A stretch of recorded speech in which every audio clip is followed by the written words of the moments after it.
Queridos, essa semana nós estivemos aqui nesse local de reuniões para colocá-lo em mínima condição possível, né, para receber os irmãos. E como nós enfrentamos muita luta, nem acreditávamos que poderíamos ter reunião hoje, porque ontem não tinha condições nenhuma. Alguns irmãos dizendo: pastor, Deus é grande, Deus é eterno, cancela a reunião de amanhã. Deus sabe de todas as coisas, não tem necessidade desse sofrimento, dessa correria. Eu digo: calma, deixa com Jesus e comigo que vai dar certo.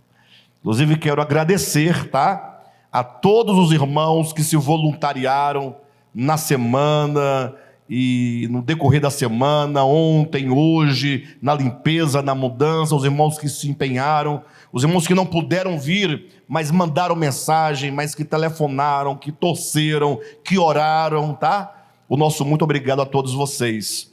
E em virtude desse sofrimento todo que nós passamos, eu fiquei pensando acerca de algo muito maior. Porque se existe uma luta para colocar uma questão material em ordem, em condições, agora imagine só a luta que é a verdadeira luta e que é inclusive o nosso grande e maior objetivo, que é a luta da pregação do Evangelho. Quantos obstáculos não sofreram ao longo de toda a história do Evangelho, nesses dois últimos 2000 anos de história? Quantas pessoas, desde o próprio Jesus Cristo e depois os seus apóstolos, quantas lutas não enfrentaram homens e mulheres que desbravaram, levando o Evangelho a outros povos, a lugares distantes, sofrendo perseguição, sofrendo dificuldades materiais, padecendo de frio, de fome, de sede. E não poucos, ou melhor, não poucos, inclusive, selaram todo o seu trabalho missionário com as suas próprias vidas. Ou seja, toda a história da pregação do Evangelho é uma história de muita luta espiritual, de uma grande batalha espiritual. E não somente no sentido de levar a palavra, mas até mesmo como nós aqui estamos sempre reunidos como igreja, a luta, como o apóstolo Paulo diz, no livro de Colossenses, no capítulo 2, essa luta que acontece dentro de nós, quando a verdade chega até o nosso entendimento. Tivemos uma aula do querigma na quinta-feira passada, e o final dessa aula foi interessante, porque alguns irmãos, a começar pela irmã Edna, trouxeram essa questão de quando a pessoa se depara com a verdade de Deus, quando ela começa a compreender, porque quando você está ouvindo, mas não está compreendendo a revelação de Deus, parece que nada está acontecendo. Mas quando a luz de Deus ilumina a sua mente, ela se abre para essa compreensão. A pessoa que começa a compreender começa a entrar em crise. E a crise, ela fala de uma luta que há dentro de nós, porque nós trazemos muitos dogmas, nós trazemos uma carga de ensinamentos que às vezes não é compatível à revelação de Deus por meio de Jesus Cristo, seu Filho. Daí então, quando a luz chega a nós, quando a revelação chega a nós, o primeiro estágio pelo qual a pessoa passa é o estágio da confusão. Porque imagine você ouvir a vida inteira, uma coisa, e de repente você se depara com alguém ou com pessoas dizendo: olha, não é assim como você pensa que é, como você ouviu e como você aprendeu. E a pessoa então começa a se deparar com a Escritura, permitindo que a própria Escritura, a si mesma, vá se mostrando, e apresentando então o centro da sua revelação, que é o próprio Cristo. A pessoa entra no estado de confusão, de conflito interior. Quem aqui já passou por esse estágio do conflito, da confusão, de ficar assim, puxa, e agora? Mas se a pessoa persiste e insiste, continua logo ela passa para um próximo estágio, que é o estágio da destruição. Quando então você permite que, por meio do entendimento das Escrituras, muitas estruturas dogmáticas vão sendo destruídas.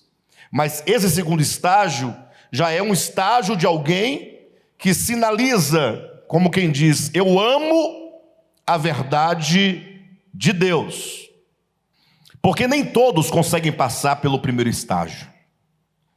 Porque muitos, quando chegam no primeiro estágio, que é o da confusão, logo ele prefere e fala, não, eu não vou entrar nessa seara, porque vai alterar muita coisa, e a pessoa não está disposta a recomeçar. Ela não está disposta a abrir mão de tudo aquilo que ela construiu na sua vida religiosa do passado. Agora imaginem só vocês o prejuízo que seria para nós. Lógico, nós sabemos que Deus faria de outra maneira, mas imagine se Saulo de Tarso, ali quando no caminho de Damasco ele caiu prostrado diante da revelação do Cristo ressurreto, ele naquele momento inicial de conflito, ele tivesse recuado e desistido e voltado e rejeitado a visão espiritual. Lembra o que ele vai dizer para o rei Agripa? Atos capítulo 26, ele diz, pelo que, ó rei, eu não fui desobediente à visão celestial. Então, porque um homem decidiu entrar, avançar e compreender, e conforme ele diria posteriormente em Filipenses, no capítulo 3, ele diz, olha, eu que era hebreu de hebreus, eu que era da tribo de Benjamim, da linhagem de Israel, eu que era fariseu, perseguidor da igreja, zeloso pela lei, ou seja, ele tinha todas as credenciais do judaísmo, o judaísmo como uma religião fortíssima, mas ele conclui dizendo, mas o que para mim era lucro, isso eu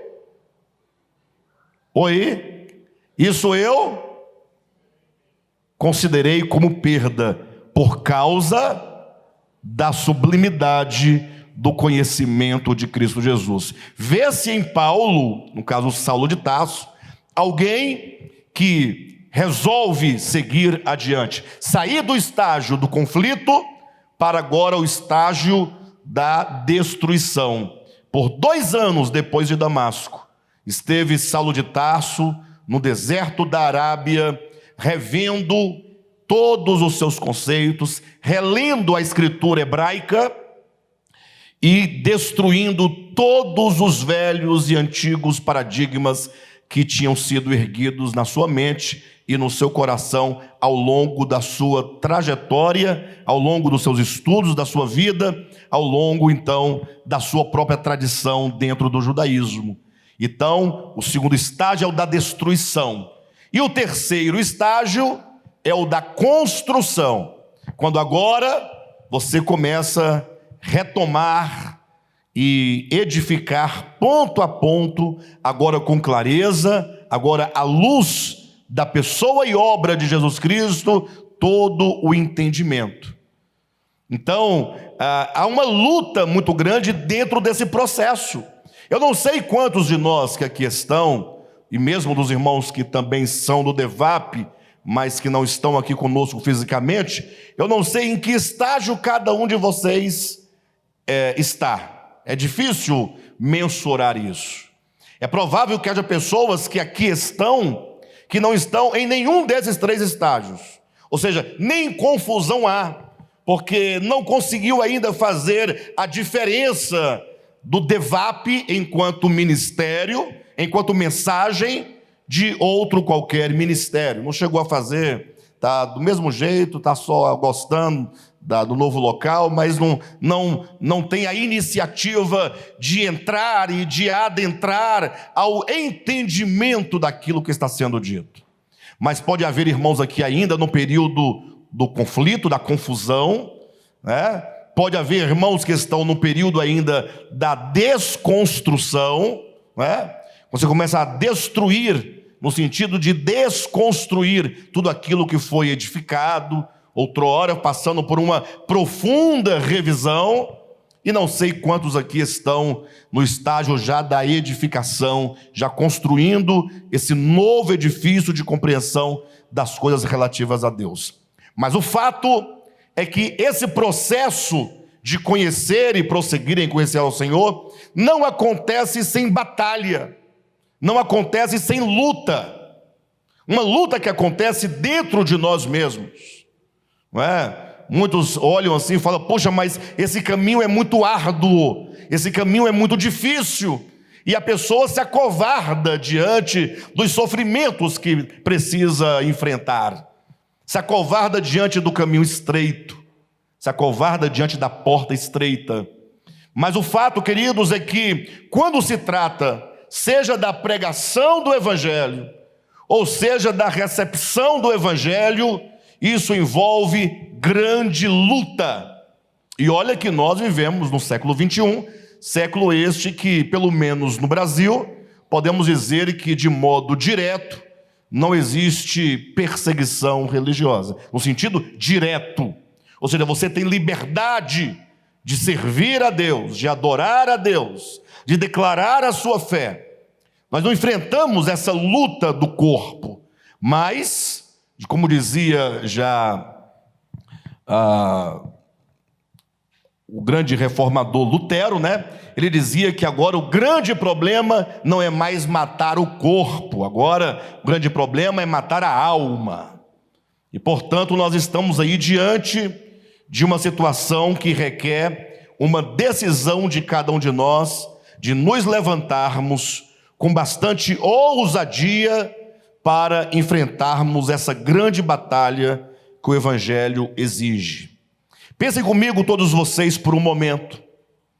Imagine vocês, vamos tomar aqui a experiência dos primeiros discípulos de Cristo, dos apóstolos, porque eles iniciaram, né, toda essa história do Evangelho. Eles desbravaram, nós somos rebentos e extensões dos primeiros discípulos, dos apóstolos, e portanto vamos olhar para eles, como diz em Hebreus no capítulo 13, né, como aqueles que foram os nossos guias, aqueles que foram testemunhas, aqueles que nos precederam, aqueles que servem para nós como modelos e como exemplos daqueles que amaram o Evangelho e por causa do Evangelho e do amor ao Evangelho enfrentaram muitas lutas e tribulações. Pensem comigo por um momento. Jesus, quando esteve aqui na terra, foi chamando um a um dos seus discípulos, e eles, segundo a Escritura, foram deixando os pais, mães, irmãos, filhos, deixaram sua vida secular, deixaram seus trabalhos, largaram tudo para seguir a Jesus. Agora, quando eu leio esses relatos dos discípulos, eu fico pensando, puxa, que atração era essa que fazia com que eles abandonassem tudo? Porque coloque-se no lugar de cada um deles, de Pedro, de João, de Tiago. Coloque-se no lugar dele neste momento. Imagine que Jesus não tivesse vindo ainda na sua primeira vinda e viesse hoje nos nossos dias. Imagine que a encarnação do Verbo se desse nos nossos dias. E Jesus então andando, encontrasse com a Paola e dissesse: Paola, deixa aí o tribunal e segue-me. Encontrasse a Andresa, deixasse e dissesse: Andresa, deixa aí o blues, o jazz, a Ticiane,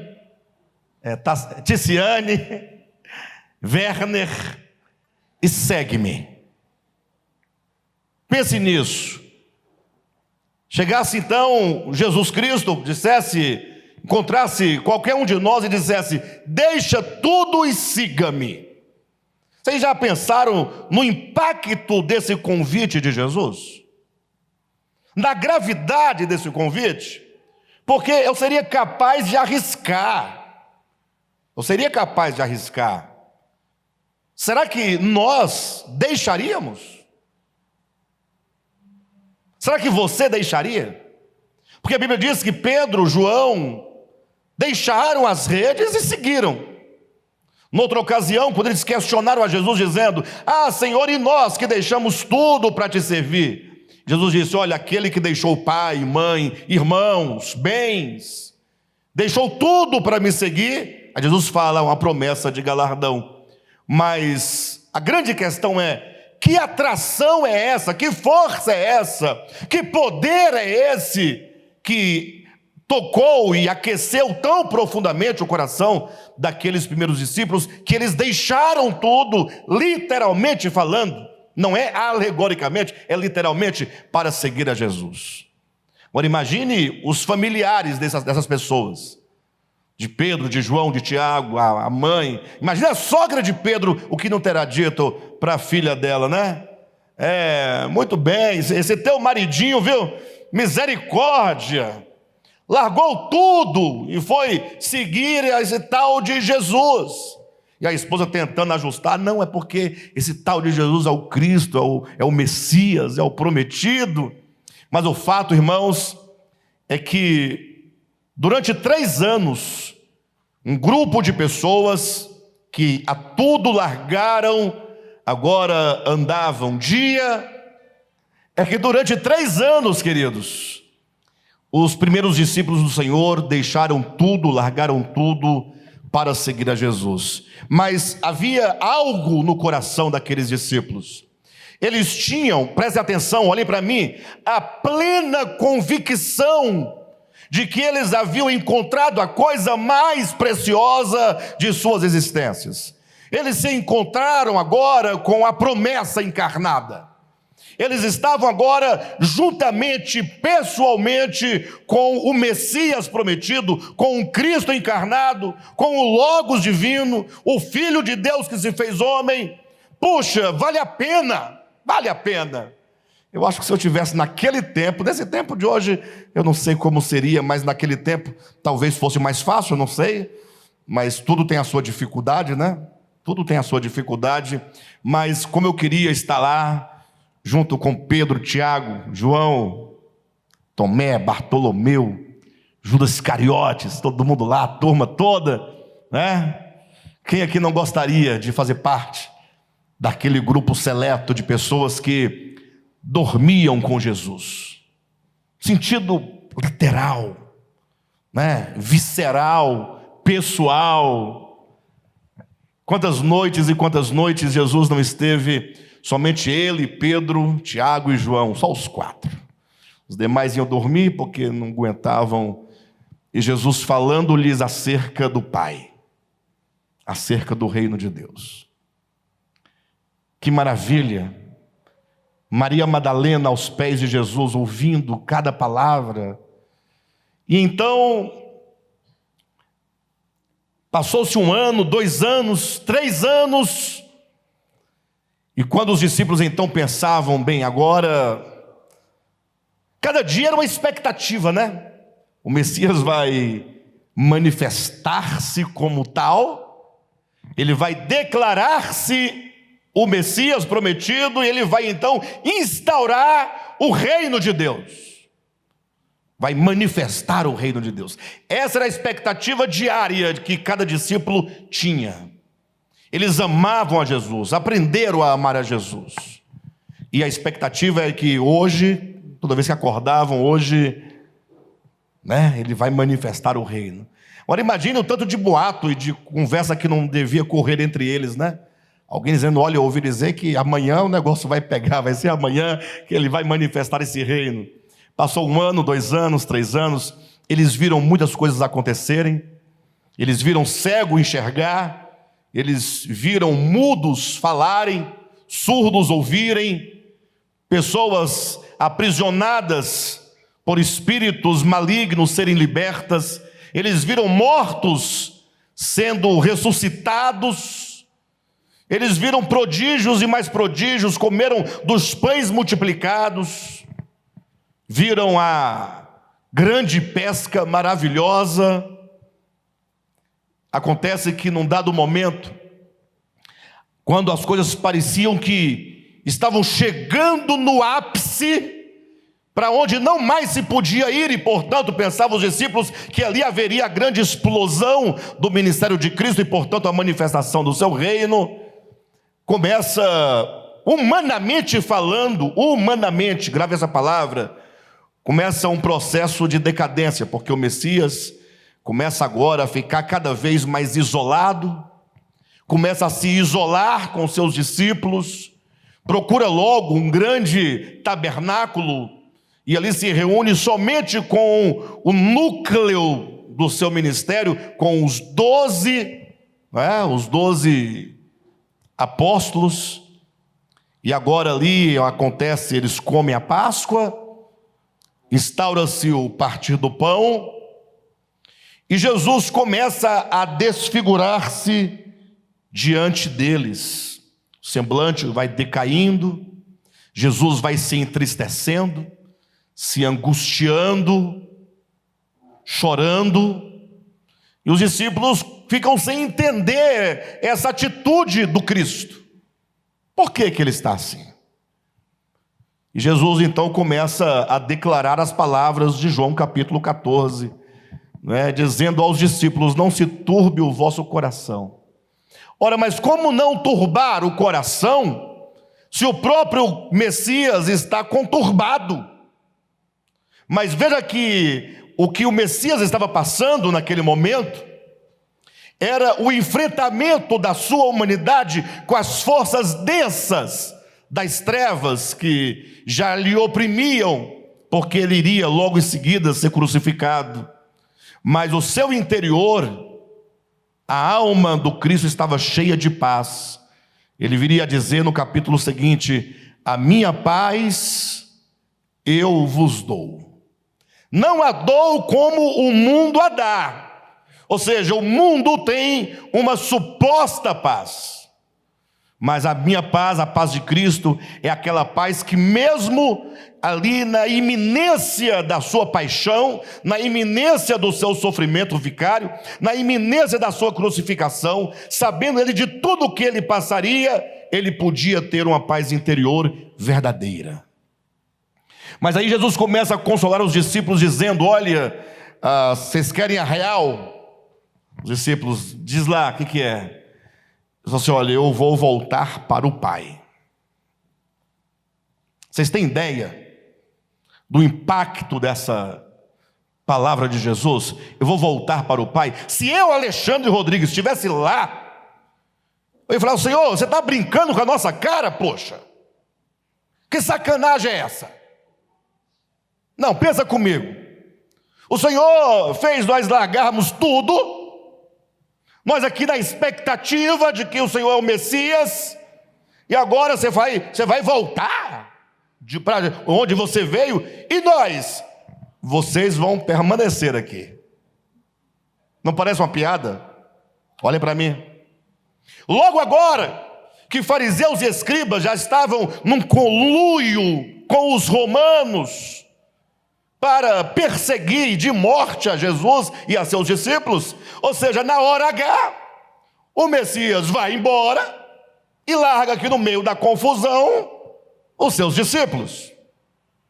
Fala a verdade, se não é sacanagem, não parece uma pegadinha? Vamos pensar, pessoal, ajuda aí. Tá ruim, né? Eu sei, mas pensa comigo aí, não parece uma coisa estranha?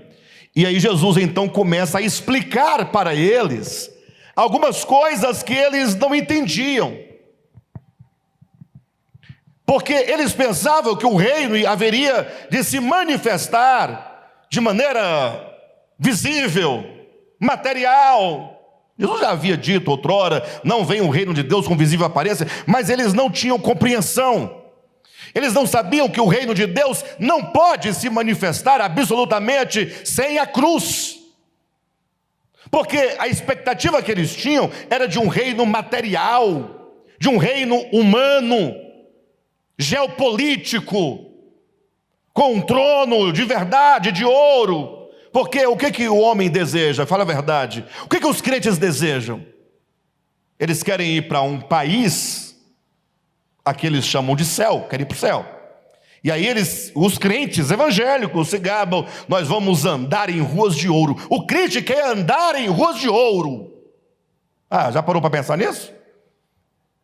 E eles falam: nós vamos, irmãos, imagine, eles querendo nos convencer. Imagine naquele dia você andando em ruas de ouro. E aí o crente fica nessa perspectiva, nessa visão, nesse entendimento, nessa compreensão e nesse desejo agora de andar em ruas de ouro. Quem aqui quer andar em ruas de ouro? Temos um ali. Quem mais? 2. Quem mais quer andar em rua de ouro? Tem mais outro ali. 3. 3 pessoas aqui querem andar em ruas de ouro. Eu sei que vocês também querem, pessoal, mas isso é de uma bobagem. Andar em rua de... Tá bom, você vai andar no rua de ouro. E daí? E agora? Você andou na rua de ouro, e agora? Aí eles querem ver um trono de ouro e Jesus sentado, dando ordem: faz isso, faz aquilo outro.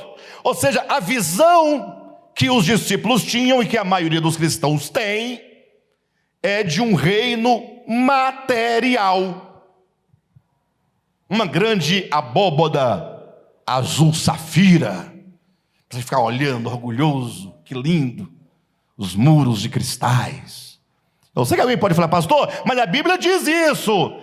A mesma Bíblia que diz isso, diz que isso é simbólico, porque a Escritura vai dizer que João diz, ou melhor, o anjo diz a João: vem que eu vou te mostrar a noiva, eu vou te mostrar a esposa do Cordeiro. E ao mostrar, João viu a Nova Jerusalém. Portanto, a Nova Jerusalém é a noiva, não é uma cidade, é a cidade como um símbolo da noiva edificada. Mas o fato é que os discípulos pensavam no reino material, e Jesus agora começa a explicar para os discípulos que o reino de Deus, que está dentro do homem, só pode se manifestar por meio da cruz. Por isso o Cristo de Deus, ele entra na carne, e o verbo se fez carne, ele se faz homem para tomar esse homem e levá-lo de volta ao Pai, e conduzir este homem ao Pai. Por isso que em João capítulo 14, Jesus começa o seu discurso dizendo: eu vou para o Pai, e eu vou preparar um lugar para vocês. E quando então Jesus é questionado: tá bom, nós não sabemos para onde tu vais, como saber o caminho? E o que Jesus responde? Eu sou, ponto, o caminho é uma pessoa. Ele diz: ninguém vem ao Pai, o lugar é o Pai, a não ser por mim. Portanto, toda a trajetória nossa é por um caminho pessoa, que é o próprio Jesus, para um lugar pessoa, que é o Pai. Então, os nossos corações devem arder no sentido de que nós não estamos indo para um país que a cidade é de ouro, que os muros são de cristais, mas nós estamos voltando ao Pai. A obra de redenção é que o homem retorne à plena comunhão com o Pai. Irmãos, há um desafio enorme.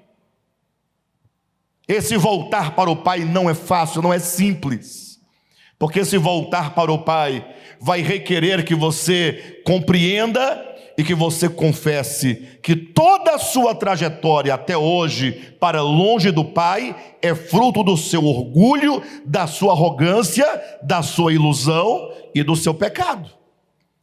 Depois que o filho pródigo fez o que fez, falou o que falou, vocês acham que é fácil para ele agora dizer: voltarei para a casa do meu pai? Vocês acham que é fácil, irmãos?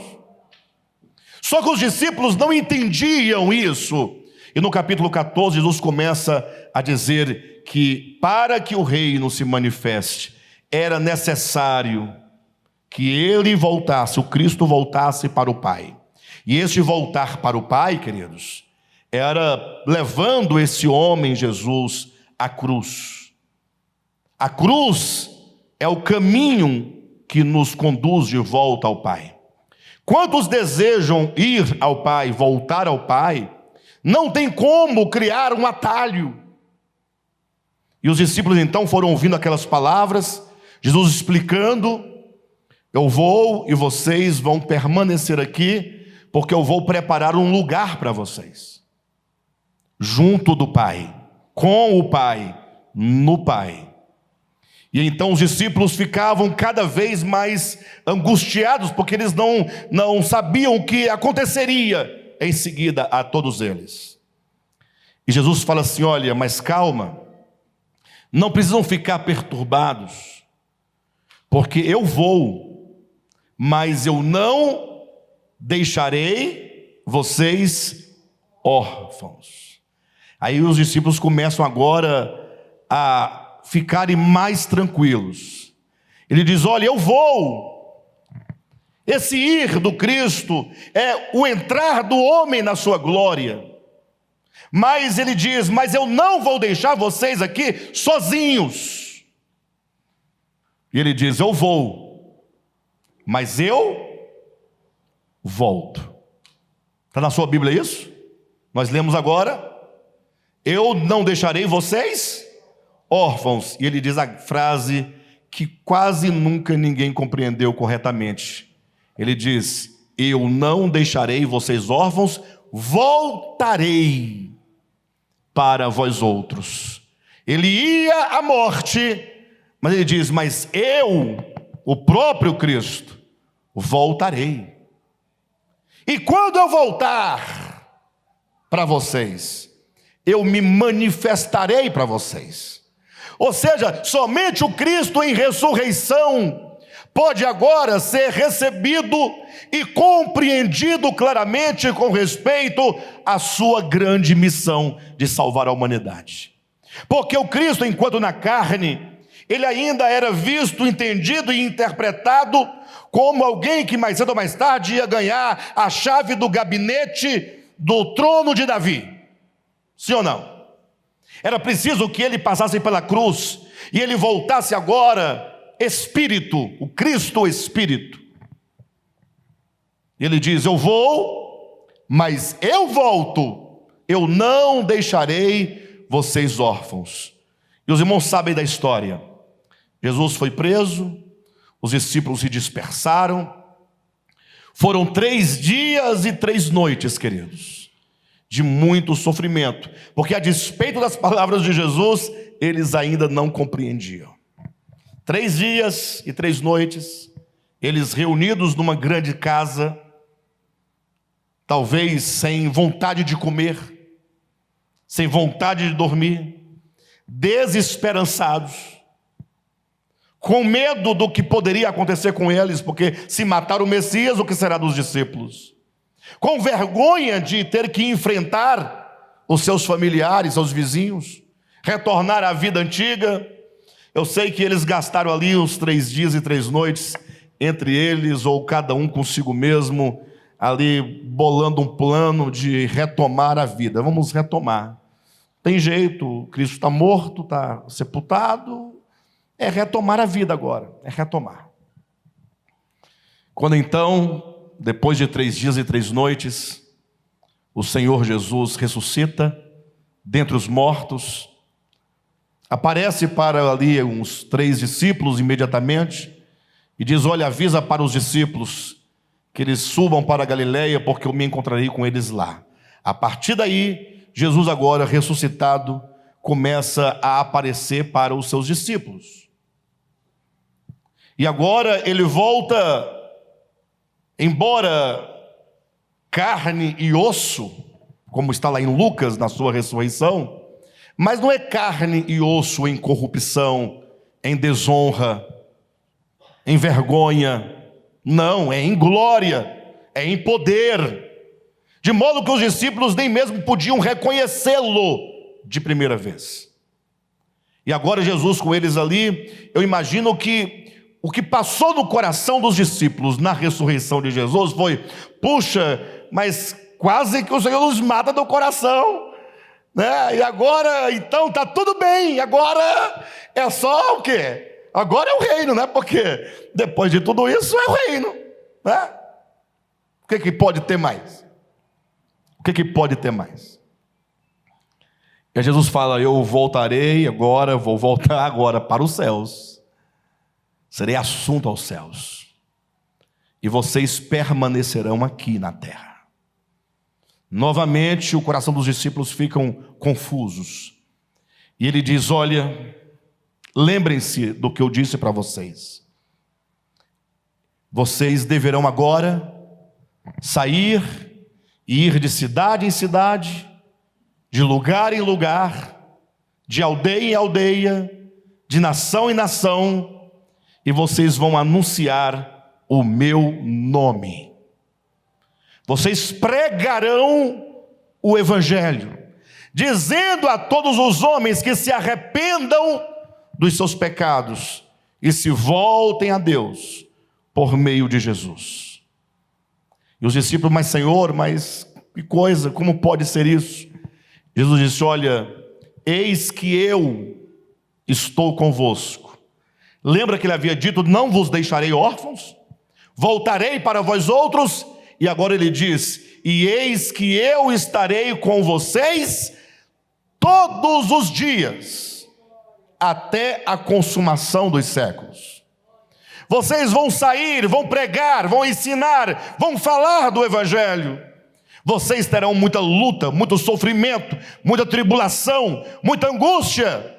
Mas quando as coisas parecerem que não andam, quando vocês estiverem cansados, quando vocês estiverem decepcionados, quando as pessoas vos abandonarem, quando vocês acharem difícil, árduo e duro o caminho, lembrem-se: eis que eu estou com vocês todos os dias, até a consumação dos séculos. E portanto, se é até a consumação dos séculos, essa palavra é: onde estiver a igreja do Senhor, enquanto discípulos de Cristo, reunidos no seu nome, ali ele se encontra. Porque ele está conosco, ele está com a sua igreja todos os dias, em todos os tempos, em todos os lugares, até a consumação dos séculos. Os séculos já se consumaram? Ei, os séculos se consumaram? Então Jesus está conosco. Você pode não vê-lo, você pode não contatá-lo com os seus 5 sentidos, mas creia: o Senhor Jesus, Espírito, está conosco.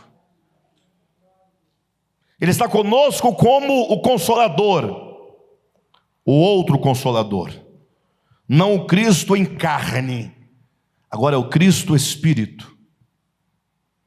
Consolador é o Paráclito, ou Paracleto, conforme o grego, aquele que está ao seu lado. Então, onde houve na história alguém, homem ou mulher, que estivesse levando o evangelho, vivendo o evangelho, comunicando o evangelho, lá estava ao lado, em todas as circunstâncias, o Espírito Santo, o Paracleto, o Consolador, ao lado, caminhando junto, dando força, dando graça, dando livramento, sustentando, alimentando, conduzindo. E todos os que creram nessa palavra e que saíram a anunciá-la, eles não foram livres de lutas e dificuldades, mas eles tinham o poder de Deus agindo em suas vidas para que eles levassem a cabo aquela tarefa de anunciar a verdade de Deus. E eu não sei o motivo, não me perguntem, porque eu não sei. Eu não sei por que Deus decidiu assim, mas o fato, irmãos, é que o DEVAP, de volta à palavra, é um ministério distinto. Eu sei que alguns podem dizer que nós estamos com presunção, mas você que é do DEVAP, que conhece o DEVAP, porque quem não conhece não pode falar nada. Mas se você conhece o DEVAP, se você conhece a alma do DEVAP, Você sabe que esse ministério é distinto, ou não? Eu não disse perfeito, eu disse distinto. Já passamos por altos e baixos. Já tentaram de todas as formas nos destruir. E mesmo nós, na nossa própria fraqueza, quase nos autodestruímos. Mas, como disse Jesus, eis que eu estou convosco todos os dias. E o Senhor, na sua infinita misericórdia, em todos esses tempos, 22 anos, conosco, segurando na mão, corrigindo, disciplinando, ensinando, nos levando de um estágio a outro estágio. Até aqui o Senhor tem nos levado à compreensão dos mistérios do reino de Deus. Coisas profundas nos foram mostradas ao longo desse período. Grandes revelações, não de sonhos ou visões que não podem ser conferidas, mas de revelações que podem ser conferidas e constatadas na experiência humana e à luz da Escritura Sagrada.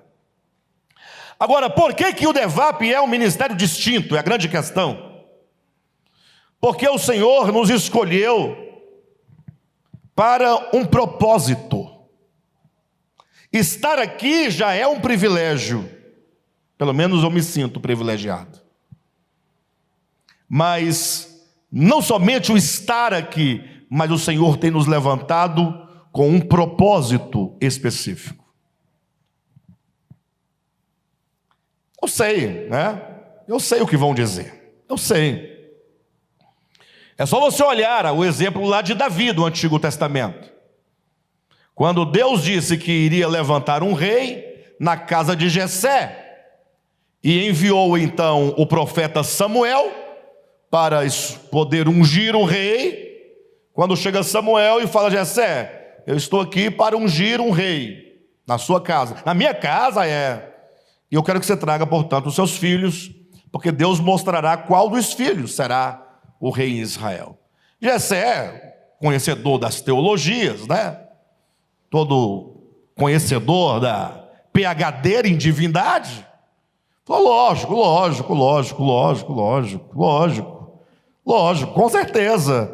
com certeza, traz lá o mais velho, o filho mais velho, mais robusto, mais alto, mais bonito, mais inteligente, mais ágil. Quando chegou lá, Samuel falou: parece que é mesmo, vai ser ele mesmo. E Deus disse: não é este. Bem, não é. Bem, a gente suspeitava que não seria. Traga o segundo mais velho, na ordem. Veio o segundo, não era. O terceiro não era. O quarto não era. O quinto não era. Trouxe todos os filhos, não restou nenhum em casa. E falou: não é nenhum desses. E Deus diz para você não olhar para a aparência. E ficou todo mundo sem graça, porque acabaram-se os filhos. E aí Samuel faz aquela pergunta, né, para ver o que resolve, né? Mas não tem mais nenhum filho por aí? Falou: tem um lá no campo, coitado. Mas é de uma tolice total, é de uma bobagem. Porque se não foram esses, você pode procurar, deve ser outro Jessé, é outra casa, não é porque não pode. E Samuel falou assim: mas vamos lá, quem sabe, não sei, vamos ver. Manda chamar o menino. Chega um garoto, sardento, magrelo, com calção, sem camisa, com uma funda pendurada no pescoço, cuidando de animais, de ovelha. O único idioma que Davi falava mais ou menos era o balido das ovelhas, que ele entendia mais ou menos. E quando Samuel olha, balança a cabeça, Deus disse: é este a quem eu escolhi para se fazer rei, ser feito rei em Israel. E o texto bíblico diz: abrindo aspas para a palavra de Deus, eu encontrei aquele que será rei em Israel. Vocês já pararam para pensar nessas palavras? Agora vai convencer a todo Israel que Davi é o escolhido. Vai convencer. Vai convencer. Ou seja, irmãos, Deus quando escolhe, Ele não escolhe pelo potencial, Ele não escolhe pela beleza, pelo número, pela riqueza. Deus escolhe porque Ele é soberano. E quando Deus escolhe, Ele capacita. Se Ele escolhe, Ele é o responsável. Não pode depois cobrar de Davi. Mas, Senhor, eu estava lá quieto, numa boa, cuidando das ovelhas, agora o Senhor vem falar o que para mim? Não, Deus disse, aqui está um homem segundo o meu coração. Eu encontrei um homem segundo o meu coração. Tudo que Deus procura são corações retos, corações que tremem diante dEle, que amem a sua palavra, que sejam simples de coração e que tenham como meta única o próprio Senhor. Irmãos, e Ele nos escolheu. O Devap é um escolhido de Deus. Eu sei que os filisteus vão dizer que é conversa fiada. Os filisteus vão dizer, mas vocês? Eu sinto no meu coração profundamente esse chamamento. Não sei se vocês sentem no coração o chamamento. Nós não estamos aqui expondo nada, nós estamos apenas colocando em relevo a importância que é o Devap e a importância que você tem, porque Deus te trouxe e te colocou neste ministério. E, portanto, a nossa grande responsabilidade, porque para isso Ele nos chamou, para nós nos pormos de pé, para nós nos colocarmos de pé, darmos as mãos firmemente, para que nós, embora muitos, nos tornemos um único homem. Vocês entendem o que eu estou dizendo? Nos tornemos um único homem. Um exemplo disso é o que está em Atos capítulo 2. Quando o Espírito Santo foi derramado, e vocês sabem de toda a história, mas no final é dito que Pedro se levantou para pregar aquela multidão, e diz o texto bíblico, salvo engano, capítulo 2, versículo 16, pondo-se Pedro de pé, os demais apóstolos puseram-se de pé ao seu lado. Só Pedro falava no sentido da oratória, mas porque tinha ali outros 10 apóstolos com Pedro em pé, é como que eles dissessem, essa palavra que Pedro diz é a nossa palavra. Não é a palavra de Pedro, não é a pregação de Pedro, é a pregação apostólica. E, portanto, não interessa se quem está aqui falando é o Alexandre, se é o Josué, se é o Marcinho, se é o Marquinhos, se é o Yanderson, se é o Eleilson, não importa quem seja. Quando qualquer membro do ministério se pôr de pé para portar a palavra que o Senhor nos concedeu, ali estaremos todos nós como um só homem, para dizer o que deve ser dito em o nome de Jesus. Então nós não podemos mensurar o nosso valor individual pelo que você faz ou deixa de fazer. Nós não estamos aqui contabilizando cabeças, nós não somos gado para ser contado por cabeça. Nós somos um ministério, um só homem, uma só voz, um só espírito, uma só palavra, um só ministério, um só caminho, uma só determinação, uma só obra. eis que eu estou convosco todos os dias. Jesus disse: eu não vos deixarei órfãos, eu enviarei o outro Consolador. Até quando nós vamos ainda resistir e compreender a razão, a natureza e o propósito do nosso chamamento? Até quando nós vamos ficar pensando que Devap é um local, ou que Devap é tocar uma música, não tocar a música, é sentar na cadeira azul ou não, é vir ou não vir? Até quando nós vamos pensar ou ficar imaginando que o Devap é só um encontro social?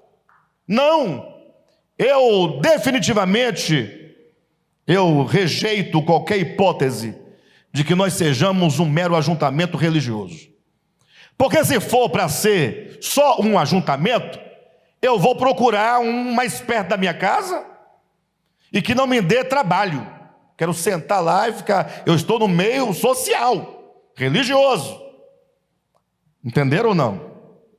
Por que nós temos que sair de vários lugares distantes? Irmãos aqui, vêm do Gama, vêm lá de Santa Maria, Ponte Alta, irmãos do Pedregal, vêm congregar fisicamente e presencialmente aqui. Como assim? Temos que entender, queridos, que há um chamamento e que nós ainda não começamos a sofrer absolutamente nada do que nós vamos enfrentar. Quem está me entendendo? Não começamos a grande obra que o Senhor tem para nós, não começamos a fazer. O Senhor até agora tem nos preparado. Ele está nos preparando, nos alicerçando, nos fortalecendo, abrindo o nosso entendimento. Porque quando chegar a hora dele, quando ele entender que nós estamos prontos, segundo a preparação que ele próprio propôs, o Senhor vai abrir as portas para a sua palavra. Eu ainda acho que os irmãos não estão entendendo. Eu ainda acho. Tenho quase certeza. Quase certeza. Lógico que o entendimento de que nós somos uma igreja que nasce no tempo por vontade diretamente divina, isso não nos faz uma seita. Absolutamente. Porque não há em nós jamais o entendimento de que todas as demais, dos demais ministérios, nós sabemos que são todos igreja de Jesus Cristo. Eu falo organicamente, eu não falo institucionalmente. Todos aqueles que de alguma maneira, com maior ou menor entendimento, estão lutando ali para tocar o Evangelho, faz parte do grande povo de Deus, a grande igreja de Jesus Cristo. Olha, eu falo que Deus tem um propósito específico para esse ministério. E que é preciso que todos nós entendamos. E aí é possível que alguém pergunte. Alguém tem que perguntar uma hora. Se levantar no meio da pregação, levar o pastor, por favor, para um pouco, eu tenho uma pergunta para fazer. Onde é que está a grandiosidade, a importância? Onde é que está? Porque se não houver efetivamente o distintivo, que é a revelação de Deus como selo do seu chamamento, digo novamente, cada um procure uma igreja mais próxima de sua casa. A gasolina está muito cara. Fique lá de boa. Ou não vá para a igreja nenhuma também. Para quê? Não tem razão de ser. Mas se você porventura entende e consegue perceber que há um selo um selo de identificação do chamamento divino para nós. E esse selo é a revelação da palavra orgânica de Deus. Então, estenda a sua mão. Então, estenda a sua mão. Estender a mão é um símbolo bíblico que é usado para dizer estender a destra da comunhão, ou seja, vamos caminhar juntos. Vamos caminhar. E vamos começar a orar. Orar para Deus fortalecer o coração de cada um. Para Deus fortalecer a fé, sustentar, animar, reavivar, levantar profetas, vozes, que num só sentido, num só coração, numa só alma, num só ministério, estejam dispostos a anunciar. E pode ter certeza, queridos, no momento exato, as portas se abrirão. No momento exato. E muitos ficarão espantados com o que Deus fará. Muitos ficarão espantados. Porque para Deus abrir as portas para que a palavra dele se propague, é só uma questão mesmo de tempo. E esse tempo é necessário pela preparação que ele está causando em cada um de nós. Não adianta abrir as portas se não estamos preparados. Temos que estar preparados em todos os sentidos. Por isso eu convido cada um dos irmãos, membros do DEVAP, a se alistar no exército de Deus.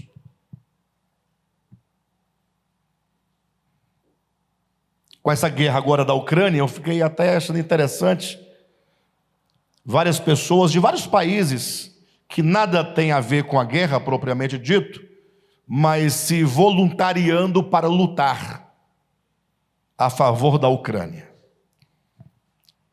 Vocês entendem? Se voluntariar.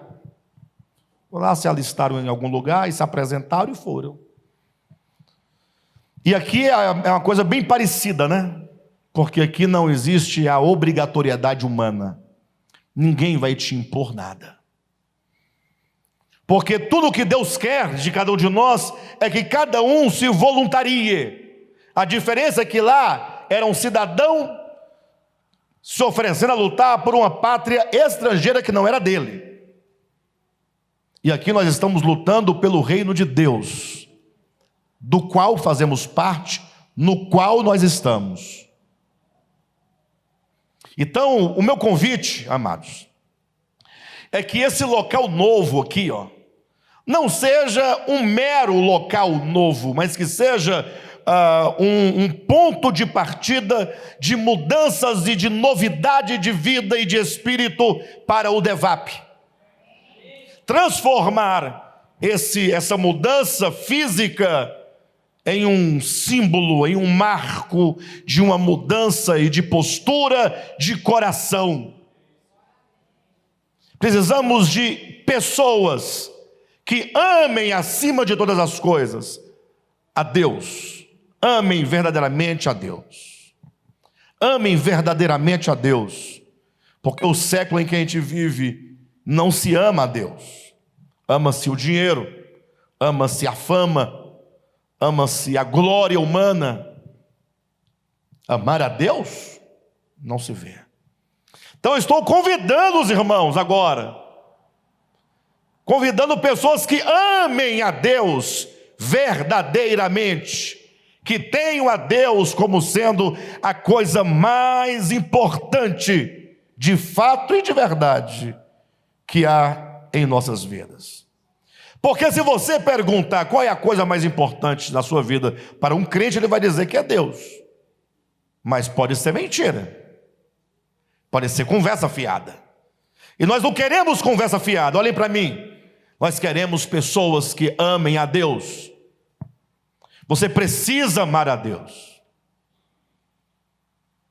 Você precisa de ter a Deus como a coisa mais importante. Se esforce para resgatar esse amor que ainda arde em você. É uma fagulha pequena, mas está aí. Vamos reagir. Pessoas que, além de amar a Deus, pessoas que amem a sua palavra.